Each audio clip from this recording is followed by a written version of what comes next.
Good news. ఏంటి ఆ good news అనుకున్నారా? ఆ గుడ్ న్యూస్ అంటే చూడాలంటే ఈ వీడియో చూడాలి. ఈ వీడియో కనుక మీకు యూజ్ఫుల్ అయితే సబ్స్క్రైబ్ చేసుకుని లైక్ చేయండి. ఓకే, ఇప్పుడు మనం ఈ వీడియో ఏంటో చూసేద్దాం. తెలంగాణ రైతులకు రేవంత్ రెడ్డి సర్కార్ గుడ్ న్యూస్ వినిపించింది. అకాల వర్షాలు పండించిన పంటలను నాశనం చేయగా అన్నదాతలు తీవ్రంగా నష్టపోయిన విషయం తెలిసింది. తీవ్ర ఆవేదనలో ఉన్న ప్రభుత్వం వారిని ఆదుకునేందుకు ప్రత్యేక చొరవ తీసుకుంది. ఈ మేరకు నష్టపరిహారం నిధులు విడుదలకు అనుమతి ఇవ్వాలని ఎన్నికల సంఘాన్ని విజ్ఞప్తి చేయగా గ్రీన్ సిగ్నల్ ఇచ్చింది. దీంతో రైతు ఖాతాల్లోకి పరిహార డబ్బులు జమ కానున్నాయి. తెలంగాణలో ఓవైపు లోక్సభ ఎన్నికల హడావుడి నడుస్తుండగానే మరోవైపు రైతులకు శుభవార్త వినిపించింది రేవంత్ రెడ్డి ప్రభుత్వం. అన్నదాతలు అడుగుల శ్రమించి సాగు చేసిన పంటలు ఇటీవల కురిసిన అకాల వర్షాలు వడగండ్ల దాటికి నేలపాలు కాగా రైతన్నకు జరిగిన నష్టానికి ప్రభుత్వం పరిహారం ఇచ్చి ఆదుకుంటామని ఇప్పటికే భరోసానిచ్చింది.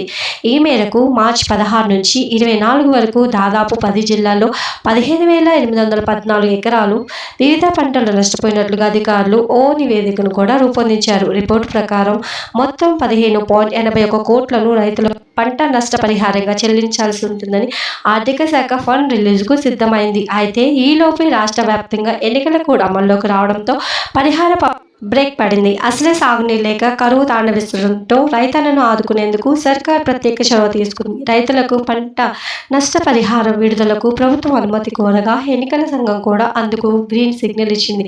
దీంతో రైతులకు పంట నష్టపరిహారాన్ని సర్కార్ విడుదల చేయనుంది. ఈ మేరకు రైతుల ఖాతాలో సోమవారం లేదా మంగళవారం పరిహారం పైసలు జమ కానున్నాయి. Thank you for all.